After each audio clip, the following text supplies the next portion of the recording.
बहुत बड़ा गैंग है, इसको सिखाया जाता है कॉलेज का सामने जाके बाइक पे खड़ा रहता है और इनका पूरा एक बहुत बड़ा गैंग है।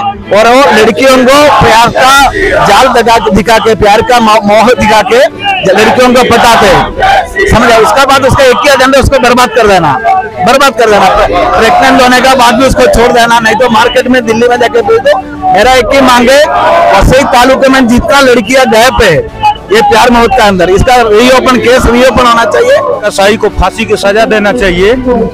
जिस लड़की को उसने 35 टुकड़ा किया है उसी हिसाब से उसको भी टुकड़ा दे, नहीं तो फांसी का सजा सुनाए सरकार, और अपना हिंदू राष्ट्र को हिंदू राष्ट्र बनाए। बिल्कुल बंद करो।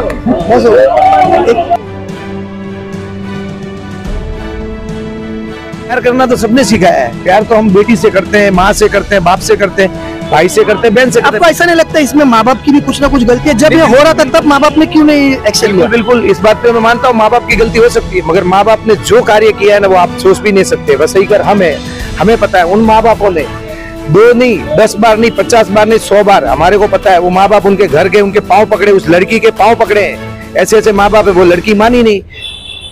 टॉप 10 महाराष्ट्र न्यूज चॅनल मधून मी दीपक कोटेकर। दिल्लीच्या श्रद्धा हत्याकांडची चर्चा संपूर्ण भारतात सुरू आहे आणि याचे पडसाद आता वसईमध्ये उमटायला सुरुवात झालेली आहे। आज वसईमध्ये अनेक संघटनांनी याच्या विरोधात लॉंग मार्च, कॅन्डल मार्च काढलेले आहे। याच्यामध्ये हा लव्ह जिहादचा विषय आहे असं या लोकांचं म्हणणं आहे।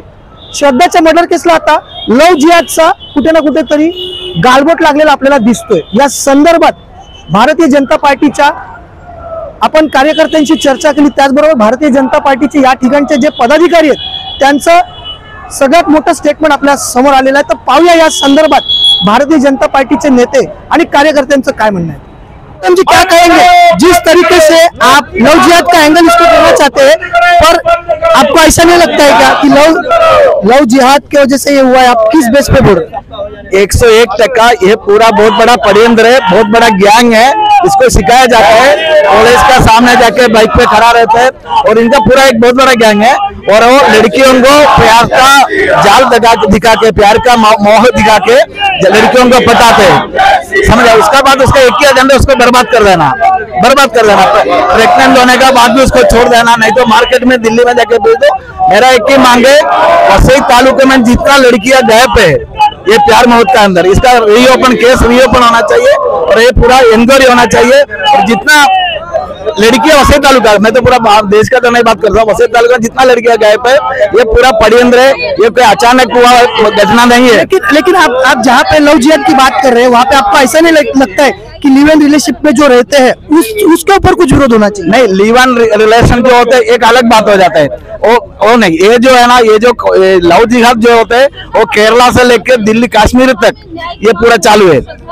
इसके बारे में अभी आपकी सरकार है, राज्य में आपकी सरकार है, केंद्र में आपकी सरकार है, आप आपके सरकार के माध्यम से क्या करेंगे? नहीं, अभी हम लोगों ने महाराष्ट्र का गृह मंत्री देवेंद्र जी से भी ये निवेदन देने वाले हैं, जो आज का मीटिंग का बाद ये जितना भी ऑलरेडी लोढ़ा साहब ने तो ये विषय परसों बोल दिया है, ये जितना लव जिहाद का मैटर है इसको रीओपन करना चाहिए, इसके ऊपर एक्शन होना चाहिए। और जितना लड़कियां गायब हो गए ये तो अभी अपन के सामने एक श्रद्धा आया, नहीं तो 1-2-3 मैटर वसई में, सैकड़ों मैटर, हजारों मैटर महाराष्ट्र में, इसको रीओपन होना चाहिए, इंक्वायरी होना चाहिए, इसके ऊपर लगाम लगना चाहिए। आपको लगता है जिस तरीके से आफ्ताब बार बार अपना बयान बदल रहा है, एक बार वो बोलता है हमने 35 टुकड़े किए, एक बार बोलता है हमने 16 टुकड़े किए, अभी तक पुलिस के पास 12 टुकड़े भी नहीं आए, ऐसे में क्या आपको लगता है कि आफ्ताब को फांसी होगी?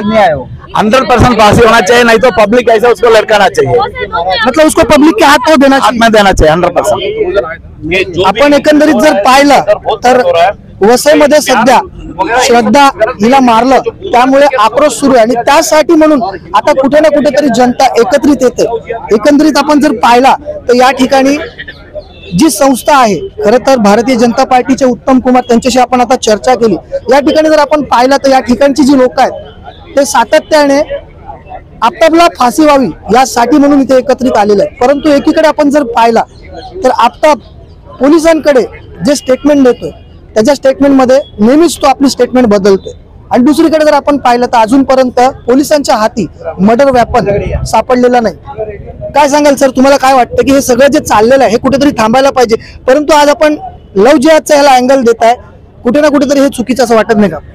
ये लफ्जियात है ना, हकीकत में लफ्जियात है। हम पर लोग कैसे लव जिहाद है? अपन अगर कैसे- देखेंगे कैसे- तो कैसे? हम दोनों एक दूसरे से प्यार कर रहे थे। कैसे है कि प्यार अगर होता है तो आप टुकड़े करोगे? मैं बोलता हूँ प्यार करना तो सबने सिखाया है। प्यार तो हम बेटी से करते हैं, माँ से करते हैं, बाप से करते हैं, भाई से करते हैं, बहन से करते आपको हैं। ऐसा नहीं लगता इसमें माँ बाप की भी कुछ ना कुछ गलती है? जब ये हो रहा था तब माँ बाप ने क्यों नहीं एक्शन लिया? बिल्कुल बिल्कुल, इस बात पे मैं मानता हूँ माँ बाप की गलती हो सकती है, मगर माँ बाप ने जो कार्य किया है ना वो आप सोच भी नहीं सकते। बस सही कर हम है, हमें पता है। उन माँ बापों ने 2 नहीं, 10 बार नहीं, 50 बार नहीं, 100 बार हमारे को पता है। वो माँ बाप उनके घर गए, उनके पाँव पकड़े, उस लड़की के पाँव पकड़े हैं। ऐसे ऐसे माँ बाप है, वो लड़की मानी नहीं कि उस लड़के ने क्या जाल फंसाया। वो तो आपको मालूम है, होगा या नहीं होगा मुझे पता नहीं, मगर मीडिया के माध्यम से कहना चाहूंगा, सभी बहनों से मैं ये कहना चाहता हूँ कि जो चीज है ना इससे बाहर आई है। आपको जब माँ बाप पैदा करता है ना, 9 महीने जो माँ पेट में कोख में लेके घूमती है ना, उसको पता है कि तुम्हारा जन्म और कैसे होता है। मैं तो बेटियों से निवेदन करूंगा कि आप इन चीज के माध्यम से ऐसे लफड़ों में ना पड़े, जो अपने माँ बाप बताते वही करे। और दूसरी बात यह है कि कोई माँ बाप बुरे नहीं होते। 25 साल तक जब कोई संभालने की औकात रखते तो 2% का एक अवताज हो या कोई भी हो, उसके पीछे आप कैसे चले जाती हो? आपको ऐसा नहीं लगता है कहीं ना कहीं आप जैसे लोगों को आगे आना चाहिए और इसके खिलाफ एक कैंपेनिंग चलाना चाहिए? लोगों को जो गुमराह और लड़की हो रही है उसका ब्रेन वॉश करना चाहिए। ये करने के बजाय आपको वो करना चाहिए। नहीं, बिल्कुल, इसके माध्यम से भी हम लोग चल रहे हैं। मैं तो भारत सरकार से विनती करना चाहता हूं, दक्ष फाउंडेशन के माध्यम से। मैं दक्ष फाउंडेशन का राष्ट्रीय अध्यक्ष हूं। मैं ये बोलना चाहता हूं, मेरा लेटर भी बन गया है, मेरी 22 संस्थाओं से बात भी हुई है। मैं तो भारत सरकार से लेकर MP MLA सबको लेकर लेटर लिखने वाला हूं कि माँ बाप के बिना पूछे अगर कोई बच्ची शादी नहीं कर रहे, ये कानून बहुत जरूरी है हमारे भारत में। दूसरे कानून आते रहेंगे, जाते रहेंगे, कुछ फर्क नहीं पड़ता है। ये मर्डर होते हैं, उसको क्या होता है वो सच बात की बात है, मगर सबसे पहले बेटी नहीं बची ना तो हम भी नहीं बचेंगे। बेटी के बिना हम नहीं है, आपको पता रहेगा। पहले बेटी होती है, बच्ची होती है, बेटी होती है, माँ होती है, बहू होती है, उसके बाद संसार होता है। इसके लिए इन बेटियों को बचाना जरूरी है। 35 टुकड़े करने वाले हवाना तो मैं तो सबसे पहले बोला हूँ, रोड पे फांसी दो ऐसे लोगों को। दोबारा कभी जिंदगी में ये लोग ऐसा काम नहीं करेंगे। और इससे आगे तो ज्यादा बोलना तो आप मीडिया को मालूम है, आप क्या बोलना है आप कर सकते हो।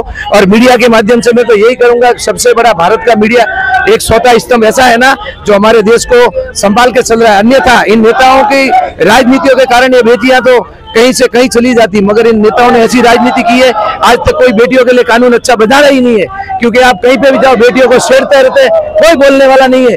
जनसंख्या में इकट्ठे होकर हम भीड़ लगाते हैं, मोमबत्तियां लगाते हैं, दिल्ली में जाओ, अभी भी क्या है, ये भी तो एक बहाना है। तो बात ऐसी हुई ना कि हर केस में हर बार कैंडल जलती है, मार्च निकलता है, लेकिन उसका रिजल्ट जो है वो शून्य आता है। मैं यही बताना चाह रहा हूँ कि मेंडल लगाओ, कांच वो लो, मोमबत्ती लो, हाथ में लेते रहो, चलते रहो, जब तक तुम्हारे इधर कानून की व्यवस्था नहीं होगी। मैं तो भारत सरकार से यही बोलना चाहूंगा कि इसके बारे में माँ बाप के बिना पूछे कोई लड़की शादी ना करे, ये कानून भारत में जल्दी आना चाहिए। अन्यथा ये जो बच्चियां है ना, ऐसी लाइन तो छोड़ो, इससे आगे भी भयंकर कुछ भी हो सकता है। आपको मालूम है इंडिया के बारे में क्या हो रहा है, इंडिया के बारे में क्या हो रहा है। धन्यवाद सर, धन्यवाद। आपण एकंदरीत जर पाहिलं तर इथले जे काही लोक आहेत त्यांचं एक एक मत समोर येतंय। खरं तर कुठे ना कुठेतरी आहे ना, आजची जी मुलं आहेत या मुलांना आपल्या आई वडिलांचं ऐकायला पाहिजे। आपण एकंदरीत जर पाहिलं तर आजची जी मुलं आहेत ही लिव्ह इन रिलेशनशिप मध्ये राहतात, PG मध्ये राहतात आणि कुठेतरी व्यक्ती येतो, आपल्या जीवनात प्रेम होतं आणि नंतर हत्या होते आणि नंतर कुठे ना कुठेतरी ह्याचा आक्रोश होतो। परंतु याचा शेवट काय होतो, कॅन्डल मार्च निघतात, परंतु रिझल्ट मात्र शून्य येतो। हा आक्रोश झाला इथल्या लोकांची, अशी मागणी आहे की याच्यावरती लवकरात लवकर एक नवीन बिल पास झाला पाहिजे। Top 10 Maharashtra news, Vasai Virar.